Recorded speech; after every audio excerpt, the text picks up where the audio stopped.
stories or most studies, people's number one fear is public speaking. Number two is unbelievable. Marriage is number two. Does that sound right? This means to an average person, if you go to a wedding, you are better off to marry someone from the crowd than to give a toast. Contest chair, fellow toastmasters, panel of judges, distinguished guests. Many people say that marriage is like an alarm clock. First, there's a ring, then you wake up. 5 years ago, or 15 years ago, I can still remember it like yesterday. I was so tired of hearing these lines from my in-laws telling that I am not prepared because I don't have like this to support my husband. Likewise, my neighbors are telling me that my husband is also not prepared. That's why he cannot perform well. Perform as in doing his job as a father. One night, my husband came home late again and drunk again. He's growling like a lizard this time. I talked to him and said, please be responsible.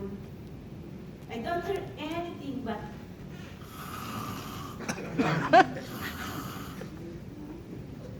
that moment when I don't have any choice but to look at the mirror and ask myself, Ruth, why are you talking to a sleeping crocodile? What kind of life do you expect from a drunk man? So I packed up my things, I left him sleeping, and I went to Bahrain. 10 years later, everything changed. This sleeping crocodile, I call it now here as Lacoste.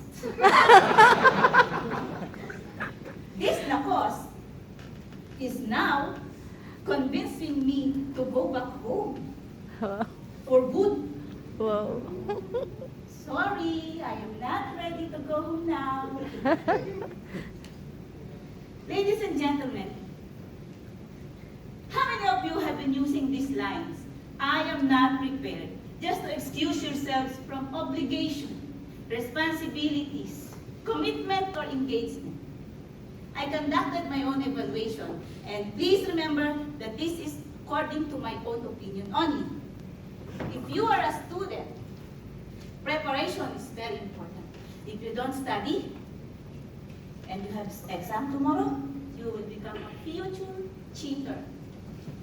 If you are a teacher, and you are not ready to teach today, you don't have lesson plan, your principal will give you another lesson that you will not forget. If you are a sales executive, and you don't know what to say, you will turn into a magician because your clients will disappear. If you are an architect and your plan is not ready, you will have vertigo, migraine, tension, headache, and you will lose your hair. If you are an engineer and your plans are not ready, your blood pressure will go higher than Burj Khalifa.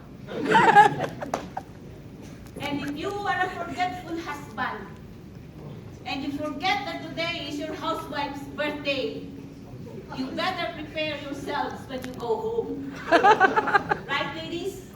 Yes. Now, if you are an old Toastmasters, and you don't know what to say, you're running out of line, you're running out of word, you're running out of time, never apologize. Just wrap up your thoughts and say back to you. Ladies and gentlemen, Stephen King once said, and I quote, Proper planning and preparation prevents poor performance.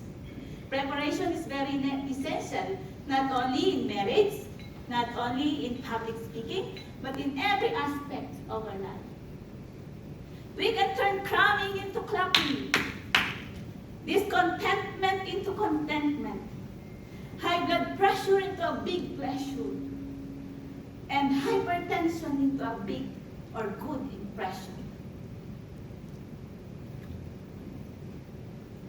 I tried not to talk too long today because I am not prepared. They say that you better leave your audience before your audience leaves you.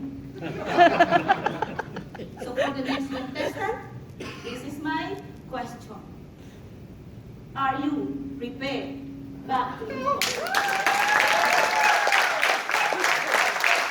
Thank you for a wonderful silence for the judges' wonderful eyes. Timers, please clarify